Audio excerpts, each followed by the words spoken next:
Mga tunay na karanasan ng ating mga legit na followers, subscribers at mga listeners ang tampok sa Subscribers Hilakbot Stories, isang segment dito po yan sa ating channel, ang Hilakbot Pinoy Horror Stories. Sa pagkakataong ito, kwento ni na Ali, si Jay at si Nis, Nis na tuhod. Yan ang spelling ng kanyang pangalan ng ating pag-uusapan. Pero bago yan, syempre kailangan ay humihigop ka na bago mag-SHS pala nakapagtimpla ka na ng drip and steep coffee ng kape ni Lola Trinidad. Para po syempre mapuntahan nyo ang direct link, yung blue link na ipinopost po natin sa ating mga Facebook pages at doon ka talaga makakapag-order ng ating mga produktong ito. Syempre, i-like and follow ang Hilakbot Pinoy Horror Stories FB page. Ganun na rin, isama nyo na rin po, idamay nyo na ang kape ni Lola Trinidad FB page para nang sa ganun di ka maliligaw at nasa tamang online store ka makapag-check out. I-check out muna bago ma-check out ng iba. Anyway, kwento ni Ali ang ating uumpisahan. Sabi niya lagi po siyang nakikinig sa ating podcast at dito sa YT, especially kapag siya daw po ay nasa work at hindi gaanong busy. Sa ngayon, naka-base na daw po siya sa Alaska and gusto din daw po niyang i-share sa atin ang kanyang mga naging experiences sa dati kong school bago kami umalis papuntang US, and yung naging experience ko rin po dito sa US. So eto na ang kwento ni Ali. You are listening to Subscribers Hilakbot Stories, true horror stories submitted by HTV Positive listeners. May nagparamdam at nagpakita sa amin sa classroom noon. Around 10 to 11 years ago na po ito nangyari at ako po'y grade 8 pa lamang. Nag-aaral pa po ako noon sa Holy Angel University nang mangyari ito. Bali 3 kaming magkakaklase o magkakaibigan na magkakasama nun, and half day lang po kami ng pasok, pero kailangan po naming mag-stay sa school dahil may kailangan po kaming tapusin na project, which is isang video kasi. Since school setting po yung video project na gagawin namin, kung kaya't naghanap kami ng classroom doon sa building na medyo vacant at bukas. Hanggang sa nakahanap nga po kami sa gawing 3rd floor at katapat niya po ata ay ang girls bathroom, pero hindi ko na po kasi masyadong matandaan. So doon po kami nag-stay para simulan yung proyekto. Patapos na po kaming mag-video noon, maaliwalas naman ang panahon at wala nga pong kahangin-hangin kahit bukas pa lahat ng bintana. Nung aktong nire-review na po namin yung footages na aming kinunan, bigla na pong sumara yung pinto ng pagkalakas-lakas. Pero bago pa man po magsara yung pinto, ako at yung isa kong kaibigan ay may nakita pong batang nakaputi at dumaan. Take note lamang po na sobrang bigat nung pintuan na iyon. Sabi ko nga, wala pong kahangin-hangin nung kami ay nag-take o nag-video doon. Kaya paanong mangyayari ang pagsasarado na yun na para pong may nagdabog? Bali hiwalay po kasi yung building ng mga elementary sa building naming mga high school, kaya sigurado po kami na wala pong bata o paslit na estudyante na naroroon sa building na iyon that time. So balikan po natin yung aking kwento. So ayun na nga po, matapos pong nagsara yung pintuan at nakakita kami ng parang batang dumaan. Nung una ay sobrang na-shock kami, pero nung medyo nahimasmasan na po kami, binuksan na po namin yung pinto para tignan at baka namamalikmata lamang kami. Pero laking gulat talaga namin nang mapagtanto naming 3 lamang kaming nasa floor nung time na yun. Doon na kami natauhan at dali-dali na po kaming bumaba. After po ng experience na ito, hindi na po kami umulit na mag-stay sa mga classroom na iyon para gumawa ng project. Ito naman pong susunod kong experience ay nangyari naman po sa Hindi siya convenience store, kundi ano daw to? Fast food chain. Huwag natin babanggitin yung pangalan ha. So sabi niya, ito ay may kaugnayan sa pagpaparamdam at pagpapakita ng isang hindi mawaring nilalang sa akin. Ito na po yung pangalawa kong kwento. At nangyari na ito dito po sa US about 4 to 5 years ago. Ako po kasi nagtatrabaho noon sa fast food chain na ito bilang shift manager. Although aware ako at may mga naririnig na rin po ng mga kababalaghang kwento mula sa mga kasamaan ko dito na sabi nga'y maraming nagpaparamdam hanggang sa ito na sa akin na naganap. Isang beses din po ay may nakunan sila sa CCTV na gumagalaw yung mga lalagyan ng gamit sa stockroom. Ito po yung may mga gulong pero mabigat po ito kaya kailangan po talaga ng puwersa para mai-slide pero nung nakunan po sa CCTV na gumalaw, wala po talagang tao sa stockroom. Kaya hindi ko na rin po inaasahan na ako naman ang makakaranas ng nakakahilakbot na pangyayaring ito. 2 beses po nangyari ito sa akin at parehas sa loob ng walk-in freezer. Ang una, kasama ko yung isa kong katrabaho. Nagpasama ako para kumuha ng onion dahil ubos na yung nandun sa grill table namin. Nasa may freezer po kasi yung freezed onion noon. So kakapasok po namin, wala po palang nakabukas na box so kailangan pa naming magbukas. Hanggang sa ito nga't nag-o-open na kami ng box, bigla na lang kaming nakarinig ng kalabog. 2 lang kaming nasa walk-in freezer kaya alam namin na hindi normal yun. Nakaramdam kami ng takot at sabay takbo papalabas ng hindi na lumilingon. Akala ko nga po ay yun lamang ang mararanasan ko. Sinulit talaga si Red dahil ang pangalawa ko naman pong karanasan ay nung ako na lamang pong mag-isa. Same scenario po. Naubusan kami ng crispy onion kaya kailangan kong kumuha sa freezer. Lahat ay busy kaya wala po akong maiistorbo o mauutusan na samahan ako. Kaya ang ginawa ko ay nilakasan ko na lamang ang aking loob. So pumasok na ako sa may freezer para kumuha ng aking kailangan. Nakalimutan ko pa nga din pong sabihin na ganito pala yung layout ng walk-in freezer namin noon. Basta't pagpasok mo, parang walk-in ref talaga. Wala pong frozen product, then may isa pong pintuan at yun na po yung freezer kung saan naroroon yung mga frozen products. So nandun po ako sa may freezer. Palabas na po ako at pagkabukas ko ng pinto, dahil nakayuko po ako, may nakita po akong paa, sapatos na dumaan sa harap ko. Pero pag angat ko ng ulo para tingnan kung sino yun, ay wala pong tao. Doon ko na-realize na ako lamang talaga ang naroroon sa lugar na yun. Agad din akong nakaramdam talaga ng takot kaya dali-dali akong tumakbo papalabas.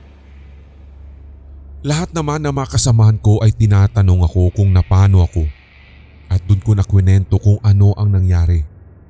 Kaya after nun, hindi na talaga ako pumapasok sa freezer ng mag-isa. Thank you po dahil nakapag-share at i-share ninyo ito sa inyong mga tigapakinig. Salamat sa pagtatyaga po ninyo pero kinikilabutan pa rin po ako habang tinatype ang mga karanasan kong ito. More power po Sir Red, hindi lamang po sa inyong YT channel kundi maging sa inyong mga podcast. Ito ang Subscribers Hilakbot Stories. Maraming salamat din dito sa kwentong ibinahagi po sa atin ng ating first sender na si Ali o Alay. Kung paano ba yung pagkaka-pronounce nito at kung nasaan ka man naroroon ngayon, sabi ko nga sa inyo pwede kayong kumonekta sa amin sa pamamagitan ng aming email sindakstories2008@gmail.com at once again As in, bultuhan na po guys ha. Sabi ko sa inyo, no pressure naman. Kahit sabi ko sa inyo, hintayin mo yan kahit ilang buwan bago ninyo ma-compose lahat-lahat ng mga kwento. Para mas mainam po yun, mas maganda talaga na minsanan ang bagsak, minsanan ang pagsasubmit ninyo ng story. Lalo na kung hindi lamang po dalawa, tatatlo yung karanasan na nais ninyong ibahagi sa amin. So sana po ay nasusundan ninyo at sana ay kahit paano na uunawaan ninyo yung pakiusap natin na ito para nang sa ganun wala pong tampuhan sa end ninyo at hindi rin po tayo alam mo yun, para ma-pressure na hanapin din na saan yung karugtong, kasi yun din po yung nire-relay sa atin ng ating mga admin. Kaya sabi nila mas mainam na minsanan ng submission, hindi naman po nagmamadali, pero syempre mas maganda na rin yung lahat na naroroon, lahat na ng karanasan ninyo naroroon na sa isang email para hindi na po natin nahahanap, hindi po siya na i-spam, hindi din siya na natatambakan ng iba pang mga email. So sana po yung naiintindihan ng lahat para ma-broadcast, ma-air din natin yung kwento ninyo. Hindi man dito sa ating SHS, kundi maisama sa isang regular o kaya compilation na kwento. Okay? Next na story naman ay galing po dito sa email pa rin. Ito naman ay si Jay, as in JHEI. Sabi niya itago na lang daw natin siya sa pangalang yan. Matagal na rin daw po siyang tigapakinig natin at nais lamang niyang ibahagi ang kababalaghang naganap sa kanyang buhay nang siya po ay nakatira sa lalawigan ng Rizal. Pero hindi na daw po niya babanggitin ang ngalan ng bayan. Ito ang Subscribers Hilakbot Stories. Noong bata pa man po ako, ay meron ng mga kakatuwang pangyayari sa akin. Dati-rati po Sir Red ay nakatira kami sa C5 at naaalala ko po na 6 na taong gulang pa lamang ako noon. Lagi po akong nagpupunta o pumupunta sa bahay ng ninang ko dahil nagba-Bible study po kami tuwing gabi. Hindi ko rin po alam kung malikmata ko lamang ba iyon, pero kitang-kita ko po talaga. Nung time na yon Sir Red ay dumungaw kasi ako sa bintana pagkatapos ng Bible study namin. Doon ay tanaw ko ang ilog at sa tawid nito ay mga sasakyan na nagliliwanag sa gabi. Basta't nagmumuni-muni ako noon Sir Red dahil malamig ang simoy ng hangin, pero nabaling ang tingin ko sa tawid ng kalsada dahil may napansin akong lalaking nakaputi. Sa aking pagtingin, barong at parang pantalon na itim yung suot niya. Tinitigan ko talaga dahil tumawid ito na para bang hindi nasasagasaan at kitang-kita ko rin kung paano siya tumatagos sa mga sasakyan. Dahil sa kuryosidad, tinitigan ko pang lalo hanggang sa makatawid na siya sa kabilang side. As in tuloy-tuloy ang kanyang paglalakad. Nagulat na lamang ako dahil pagdaan ng isang truck na itim, bigla na po siyang nawala. Kinusot-kusot ko talaga ang aking mga mata pero hindi ko na ulit siya nakita. So simula noon, naging bukas ang aking isipan sa mga ganitong klaseng kababalaghan. Pero one time lang nang mangyari iyon nung bata ako at hindi na po naulit. Hanggang sa ako ay nag-edad 21 na nang magpasya na rin ako na magtrabaho kaya po nag-apply ako. Ano ba yan? Bulol. 2025 na bulol pa rin. Kaya po nag-apply po ako sa isang sikat na school sa Rizal. Hindi ko na rin po babanggitin dahil kilalang kilala po ang school na ito. So very fortunate naman dahil natanggap po ako dito. Nung unang araw at pangalawang araw ko sa trabaho ay wala po talagang something creepy or eerie. Pero lumipas ang 2 linggo na animoy pinabingo lamang ako. Naaalala ko pa nga po noon, it was 6 PM nang makauwi na kami noon dahil nag-general cleaning pa kami doon sa buong building kasama yung team leader namin. So bali dalawa na lamang po kaming natitira ng leader noon at saktong pauwi na kami ay bigla na lamang po kaming may nadinig na umiiyak sa CR. Sa tinig niya ay babae. Pero nagtaka kami noon, Sir Red, dahil that time ay wala naman po o wala na talaga mga estudyante sapagkat nag-half day lamang talaga ang mga ito dahil sabi ko nga nag-general cleaning kami, mga teachers. Isa pa, galing din po ako sa CR na iyon pero wala na po talagang tao dun sa restroom. So sinilip na lamang namin yung CR pero bukas lahat ng pintuan doon at talagang walang tao. Patuloy pa rin ang pag-iyak ng batang babae hanggang sa hindi na lamang po namin pinansin. Dahan-dahan na lang kaming naglakad papaalis ng leader namin hanggang sa papalakas naman ng papalakas ang iyak nito. Nasa kalagitnaan na po kami ng hallway nun nang nakaramdam na kami ng takot dahil halos pabulong na ang iyak nito at tila ba ang lakas-lakas na. Kaya naman nagtakbuhan kami ng leader papunta ng entrance pero nagtaka ang 3 na security guard doon kung bakit daw kami tumatakbo at nag-uunahan. Nagtitigan kami ng leader ko kung bakit parang wala silang naririnig na iyak ng batang babae. Tinanong namin kung naririnig ba nila o may naririnig silang iyak pero wala daw talaga. Kaya naman hindi na namin binigyan pa ng pansin yun at umuwi na lamang po kami. Hanggang dito na lamang po, Sir Red, at meron pa po akong ibabahaging kwento sa inyo soon. Sana'y mai-airy po ang unang bahaging ito. You are listening to Subscribers Hilakbot Stories, true horror stories submitted by HTV Positive listeners. Maraming salamat dito kay Jay as in JHEI sa iyong kwentong ibinahagi na ito. Kaya sana once again kung meron pa itong idudugtong o may idudugtong ka pa dito, Jay, puntahan mo na agad, i-compose mo na at i-email mo na para maihabol natin sa next na compilation. Syempre once again iisa lamang ang email, sindakstories2008@gmail.com. Susunod, pinakahuling kwento naman na po dito sa ating segment na ito. At ang pinakahuli naman po nating pagkikwentuhan ay ang ibinahagi sa atin ni Nis, as in yung tuhod daw po.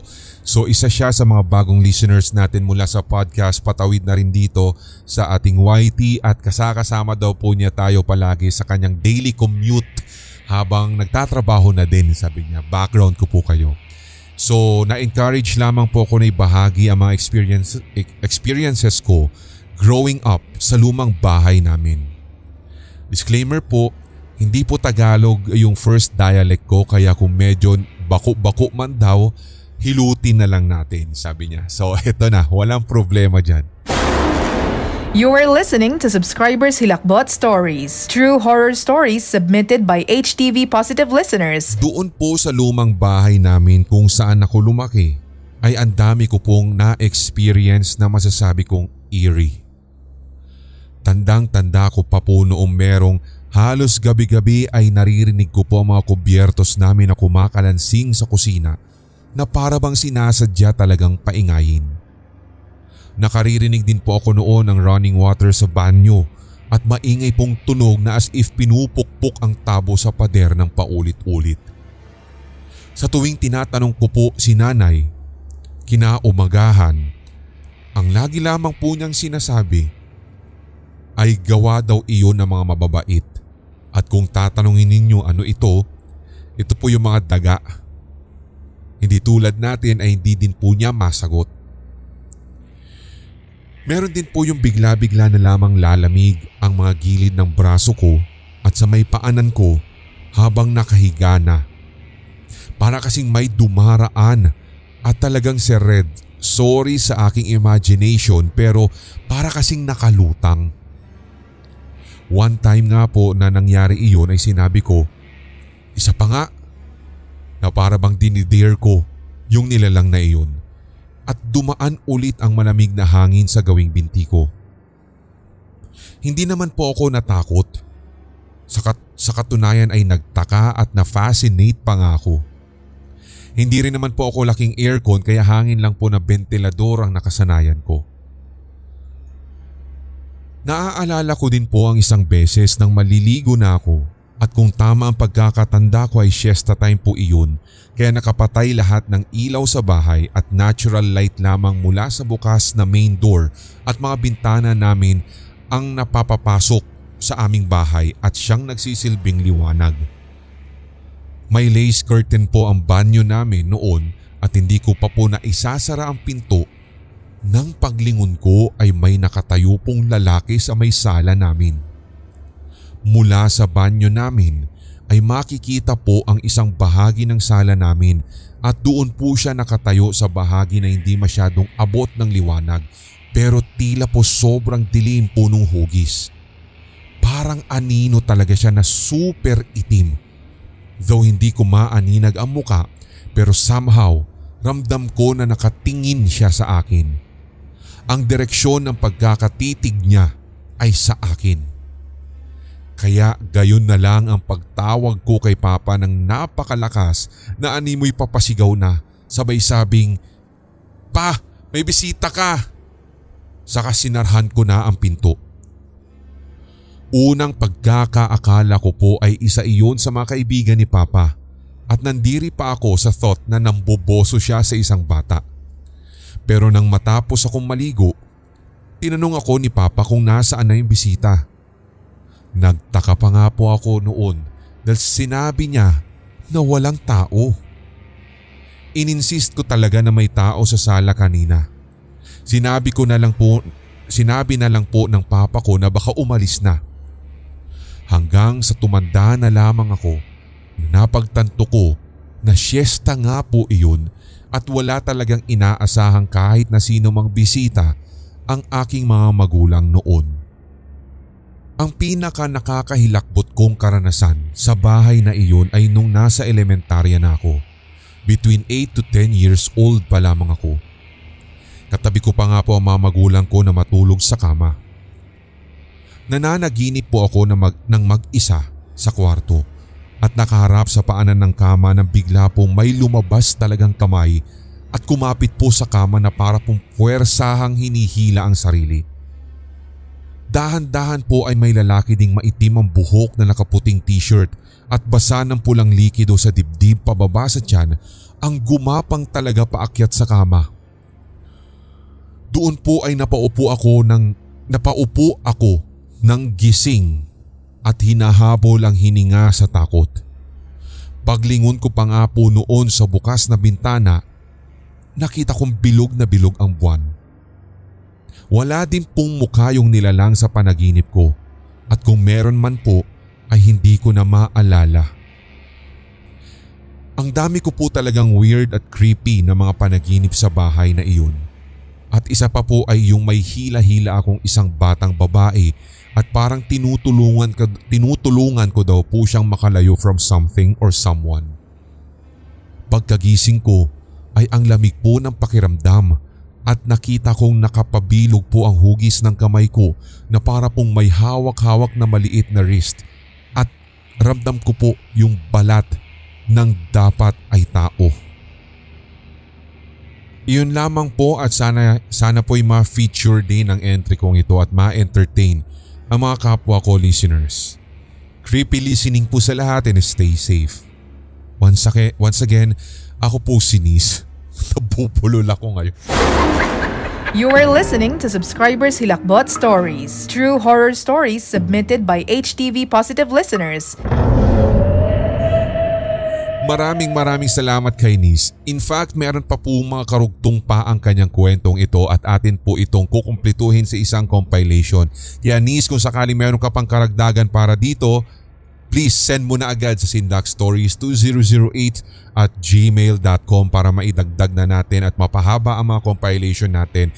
Isang pagpapaalala lamang din po sa lahat ng mga solid na listeners, solid HTV positive listeners po natin. At as much as possible po, ginagawa na po nating 30 minutes kahaba yung mga compilation o yung mga regular episodes po natin. So sana'y nasusubaybayan po ninyo. At meron din po tayo soon ng mga kwento. Ewan ko lang kung magsasubmit si Draven Black ng mga Holy Week stories natin. Basta sabi ko nga po sa inyo, nung nakaraan kasing December, talaga pong naging busy ang lahat. At talaga naging busy din po sa trabaho si Draven. Kaya yung inaasahan po natin na sana'y Christmas horror stories ay hindi po natupad, hindi nangyari. So abangan nyo na lang guys, wag na lang natin masyado pang wag na lang tayo magbanggit. Basta kung ano na lang yung atin pong ma-feature soon, abangan nyo na lang po. Lahat ng yan ay ina-update po namin sa ating mga social media, sa X, sa Instagram, sa maging dito sa YT Community tab, at saka ito pa sa ating Facebook lalong-lalo na. So like and follow nyo na po ang ating mga SOCMED na iyan, at nang sa ganon ay updated kayo para sa mga upcoming or mga airing na mga stories. Maraming salamat once again sa mga channel members, sa lahat naman nag-purchase ng kape ni Lola Trinidad sa puntong ito. Gawin yung New Year's resolution na kahit anong mangyari by 2025 ngayong taong ito, matikman mo na ang kape ni Lola Trinidad. Steep and drip coffee po yan. Mamili ka na ng flavors dyan. Basta i-check mo na yung ating HTV merch kung ano-ano pa yung mga available na mga items, available na flavors para ma-order mo na at matikman, ma-ship out na sa'yo, matikman mo na kahit nasaan ka man pong lupalop dito sa ating bansang Pilipinas na ito. Tuloy-tuloy lamang hawaan para wala ng galingan at lahat tayo ay solid HTV positive. Mga channel members, updated list na diriyan po sa description. Maraming salamat talaga sa inyo, dahil sa inyo tuloy-tuloy lamang po tayo dito sa Hilakbot. I love you guys. May mga kwentong kababalaghan o mga karanasan kang kahilahilakbot na nagmumulto sa iyong memorya? Ibahagi na yan sa pamamagitan ng voice message o kaya i-type at i-send sa sindakstories2008@gmail.com. Maaari ring i-private message sa Hilakbot TV Facebook page. Ating pagkwentuhan ang inyong real paranormal experiences kasama si Red. Lunes at Biyernes, 9:00 ng gabi. Ito ang Subscribers Hilakbot Stories.